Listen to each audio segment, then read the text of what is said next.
If you have arrived at this content, it is important to realize that this was not a random occurrence or a simple coincidence driven by an algorithm. There are times in life when intuition takes the lead and directs your steps toward answers the rational mind cannot fully explain. This is precisely one of those times. It is possible that for a while now you have sensed that a certain chapter in your life feels unfinished, like a sentence left incomplete or a song that paused before its final note. It does not feel like a true ending, yet it is also not moving toward a clear conclusion. This sensation of being stuck is not imagined or created by a desire to hold on to the past. It is a genuine awareness that a cycle exists which has not yet been fully closed. Life notices what you carry quietly within. The universe observes the sleepless nights, the mental fog, and the recurring question of whether what you lived was an illusion or an undeniable truth. It recognizes the emotional fatigue that emerges when faith weakens due to the lack of visible signs in the physical world. Still, if you are reading this now, it is because there remains a living spark within this connection. Perhaps there were words never spoken, choices delayed out of fear, or emotions hidden behind pride and silence.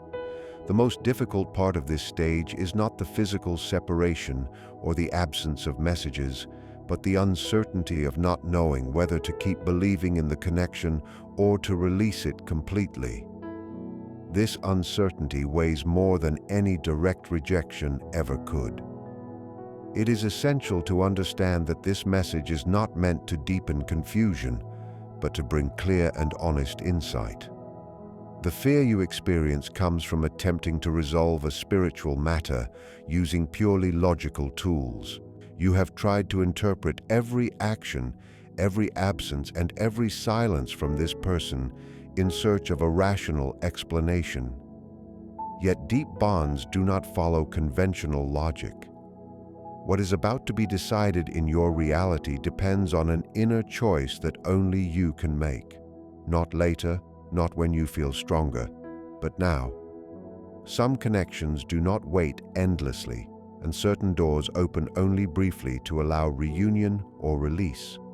Your next step is not minor or insignificant. It is not about sending a sudden message or forcing a meeting.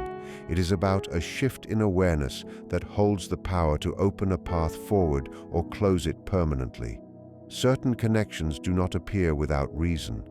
There was a shared recognition, something that awakened sleeping parts of you, and that is why the separation caused such pain. The reassuring truth is that destiny does not toy with emotions.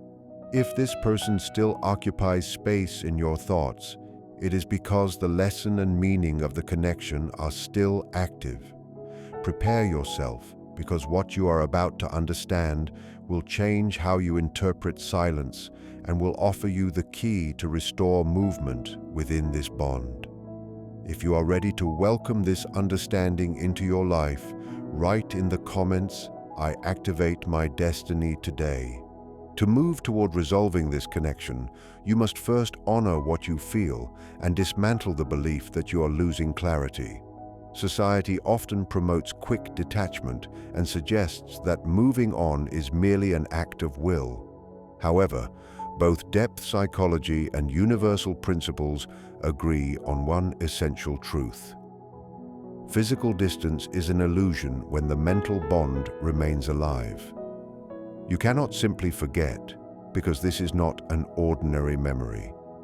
It is a deep recognition that exists on a level where time and space do not operate as they do in the material world. Carl Jung, one of the most influential thinkers in the study of the psyche, introduced the ideas of the collective unconscious and synchronicity. He proposed that certain events appear coincidental but are actually linked by deeper meaning. When two people share authentic intimacy and soul-level openness, a psychic bridge forms that does not vanish simply because communication stops. This is why, without warning, memories of this person can surge with intensity, or why you dream of them precisely when you decided to stop thinking about them. This is not obsession. It is information. It is evidence that the connection continues on an unseen level. This bond is not measured by message frequency or vague promises. It is measured by what awakens inside you each time this person's energy enters your awareness. It is reflected in how your heart reacts and how your intuition persists, even when logic attempts to dismiss the importance of the bond. This does not occur by accident.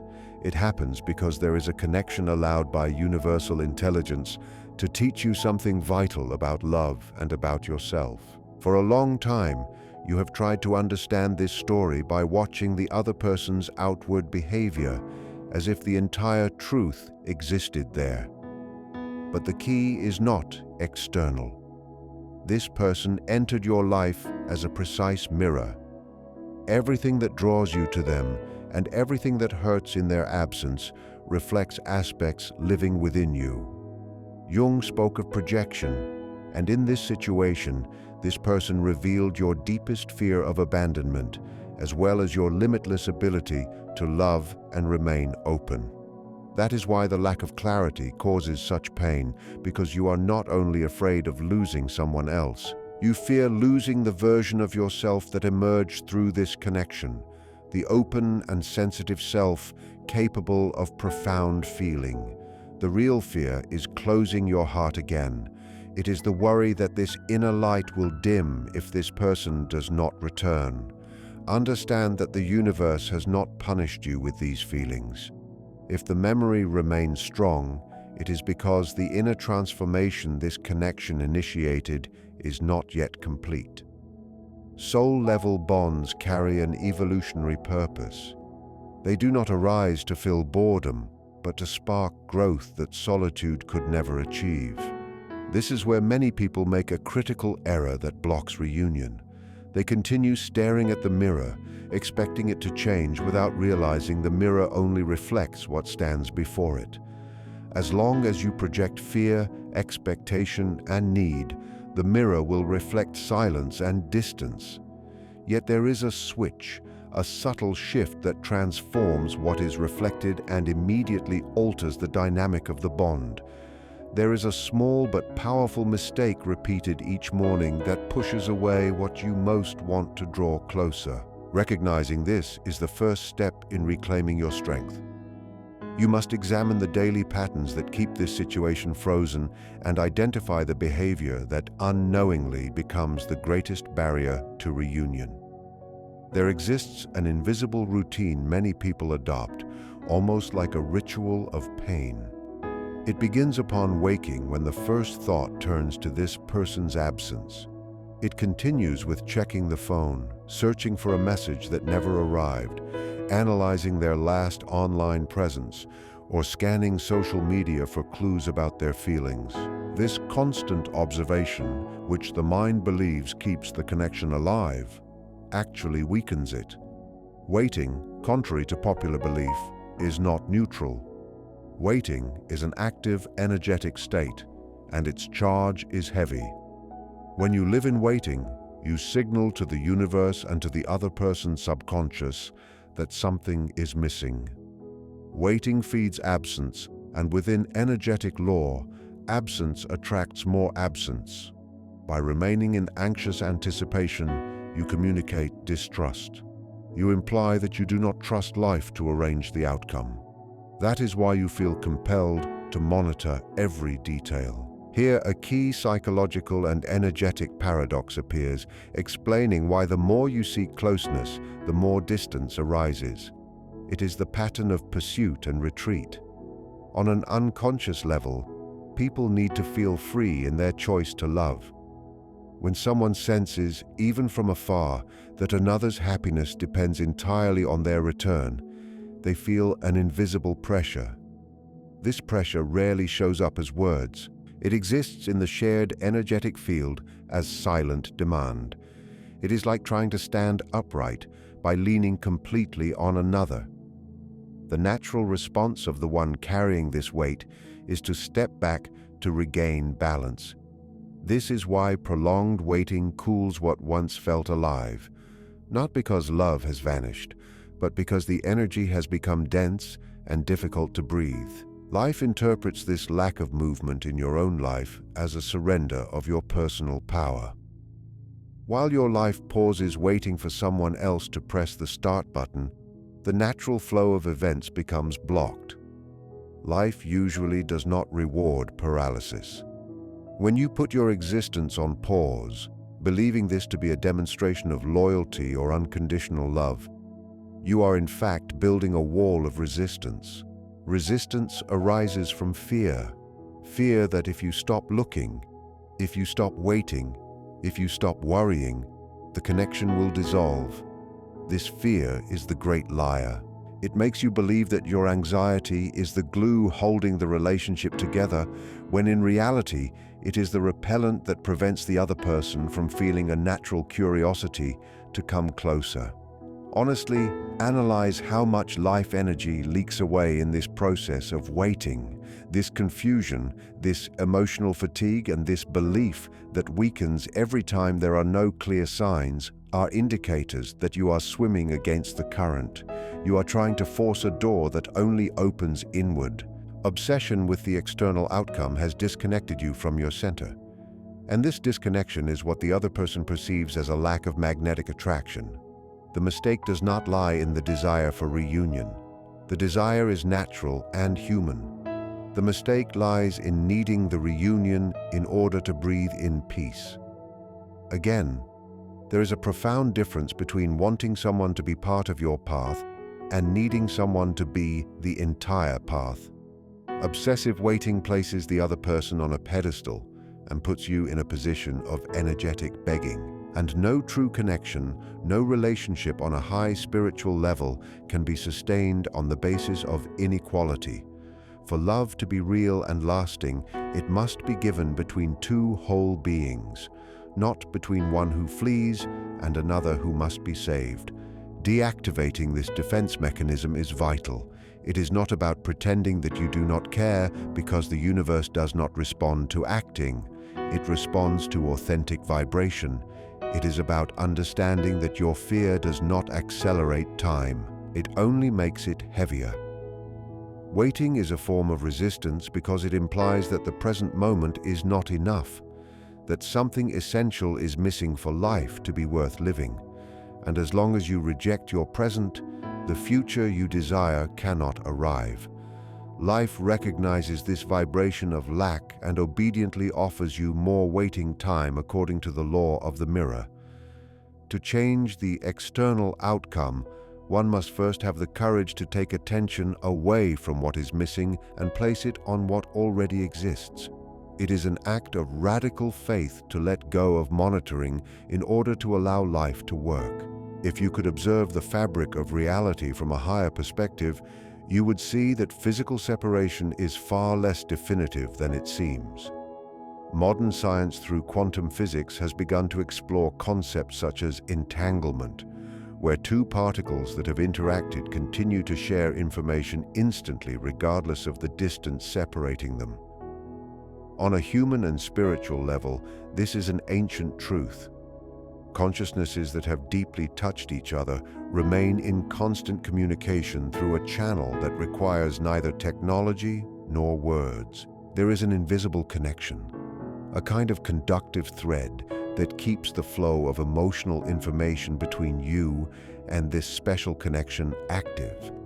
This explains why in many cases the other person senses the inner movement you make, even if they do not rationally understand it. Perhaps it has happened to you that on the very day you truly decided to stop worrying and take care of your own affairs, you received a sign, a message, or news from them. This is not a coincidence. It is the mechanics of communicating vessels. When you release the pressure at your end of the thread, the other party feels an immediate relief, a kind of energetic liberation that awakens their curiosity. While you pull on the rope with your need and obsession, the other side tenses up and resists. When you let go of the rope, the tension disappears and then approach becomes possible. This non-local communication manifests through subtle signs that you often discard because they seem too irrational. Dreams, for example, are fertile ground for these encounters. Dreaming of this person, especially at moments when there were no external stimuli to trigger the memory, is usually an indicator that the other party's psyche is processing emotions related to the connection. Likewise, those sudden feelings of sadness, joy, or nostalgia that overwhelm you for no apparent reason in the middle of your daily routine can be empathic resonances of what the other person is experiencing. It is as if you were sharing a common emotional system at a distance. The invisible connection functions like a radio transmitter that never fully turns off. However, the quality of the transmission depends on the clarity of the channel. If your inner world is full of noise, fear, worry, and mental accusations toward the other person, the signal becomes distorted. An emotional interference is created that prevents subtle messages of love and recognition from reaching their destination. You may now feel that this presence approaches and then retreats in a confusing back and forth. This happens because there is an invisible blockage, a closed door within you that prevents physical reunion. This blockage is not the other person, not their circumstances, nor third parties. The blockage is the density of your own fear of losing. Intuition exists because it captures the subtle. It knows that the story is not finished because the energy continues to circulate. But it is crucial to distinguish between true intuition and anxious attachment. Intuition is calm. It is a quiet certainty that tells you everything is fine. Trust. Attachment, on the other hand, is loud, urgent, and full of panic. The invisible connection is strengthened by calm and weakened by desperation. If you manage to enter a state of neutrality in which you love without possessing and miss without dying, you cleanse the channel. There is a fascinating phenomenon that occurs in these deep connections, emotional telepathy.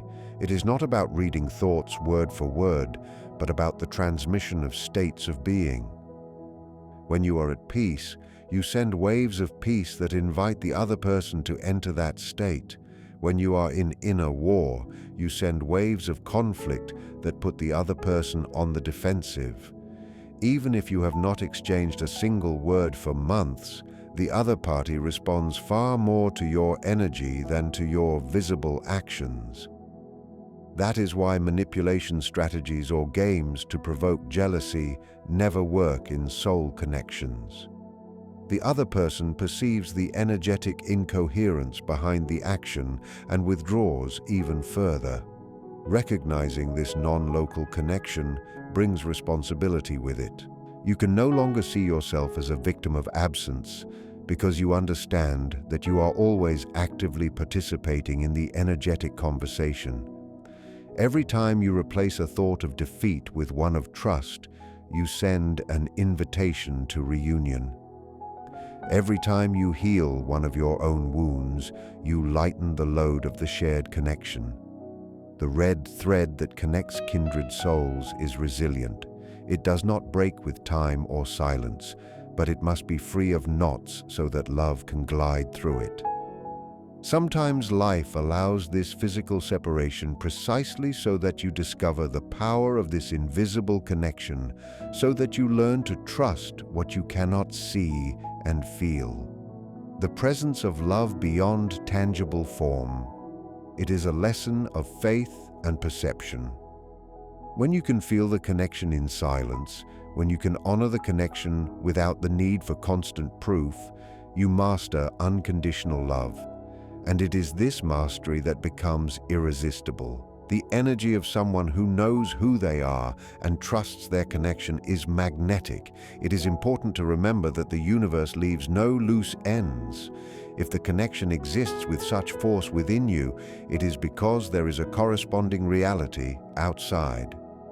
The law of polarity indicates that one pole cannot exist without the other. Your genuine desire is proof that the other pole, the other person, is also in this dance. even if their steps are different or slower at this moment. What you perceive as an external blockage is often the reflection of an inner resistance to believing that you deserve this love without having to fight, suffer, or chase in order to receive it. By clarifying your own signal, you allow the non-local connection to do its work, aligning the coordinates so that the physical meeting becomes inevitable. Everything you have heard so far brings us to this exact moment, a moment that allows no hesitation or postponement. You stand before a fundamental energetic crossroads where the story stops depending on chance and begins to respond to your conscious will. Until now, you have probably lived the connection from a reactive stance, waiting for something external to happen in order to feel safe or validated. But the universe does not hand command over destiny to someone who does not dare to hold it. The next step is not a strategy, a trick, or a carefully written message meant to trigger a response. The real shift is an inner movement of sovereignty. You must choose between feeding fear or cultivating certainty. Fear has long directed every anxious thought, yet it suffocates connection rather than preserving it. Releasing the need to control outcomes opens space for peace and alignment. This paradox defines deep connections. To truly have something, you must loosen your grip on it. This is not about loving less, but about needing less. When your well-being becomes non-negotiable, dignity replaces desperation, and dignity is the most magnetic force in existence. This movement requires courage because it means facing the temporary emptiness that obsession leaves behind. But it is precisely in this space that magic can occur. When you feel that your soul is ready to stop begging for attention and begin attracting what is rightfully yours by the law of consciousness, it is necessary to anchor this decision on the physical plane as an act of commitment to your own process and to send a clear signal to the universe that you have understood the lesson. I invite you to leave a testimony of your will. If you are ready to reclaim your power now, declare your intention by writing the sentence in the comments, "I deserve the totality." By doing so, you are not just writing words, you are signing an energetic contract with yourself and with life and affirming that you no longer accept fragments, doubts, or crumbs of affection. This declaration marks the end of the victim phase and the beginning of the creator phase. By accepting that you deserve the totality, you are telling the universe that anything less no longer resonates with you. And strangely enough, when you raise your standard, reality is forced to rise to meet you. This person, who until now has operated from a place of convenience knowing you were waiting, will feel the change. They will not be able to explain it logically, but they will sense that something fundamental has shifted. You are no longer a safe option at the end of the hallway. You have become a mystery, someone who values themselves enough to move on. Once you make this decision, something surprising happens in the psyche of the other person. Jung spoke of participatory mysticism, a merging of identities where it becomes difficult to know where one ends and the other begins. By breaking the dependency, you break this unhealthy fusion and become a whole individual again. And only two whole individuals can meet in a sacred union. This is your next step to retreat from the edge of desperation and stand firmly at the center of your own life. It is a movement that opens a new path or closes the old one forever. But in any case, it gives you back your freedom, and only from freedom can true love flourish. Now that the decision has been made, the practical question arises of how to maintain this state in everyday life. Here we enter the terrain of inner alchemy, the process of transforming the lead of fear into the gold of personal magnetism. The concept of letting go is misunderstood and creates resistance because the mind equates it with forgetting, indifference, or loss. Many assume letting go means erasing someone from memory or denying desire for their presence. This is false. Letting go is not rejection, but liberation. It is releasing obsessive control over timing and outcomes, loosening your grip so fate can breathe. Like sand clenched in a fist, pressure causes loss. Open your hand and it remains. Love can stay without urgency. This shift stops energy from leaking outward and allows it to return. Attention, in energy work, is directed force. All this time, by obsessively thinking about this person, checking their movements and worrying about their absence, you have been sending enormous amounts of your own life energy to them. You have literally been feeding their energy system with yours. That is why this person feels so calm, so capable of moving on with their life without looking back.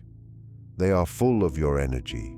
They do not need to seek you because they have you energetically present all the time. You, on the other hand, feel constant exhaustion, fatigue, and emptiness because you are giving your power away. Alchemy begins when you decide to withdraw this attention and bring it back home to your own center. At first, this may feel strange, as if you were cutting off a vital supply, but it is essential. When you stop energetically feeding the other party, two things happen. First, you regain your vitality, your radiance, and your attractiveness. You become again that interesting and vibrant person someone could fall in love with. Second, the other person experiences a disruption in supply. Suddenly, the constant flow of attention they were receiving for free stops.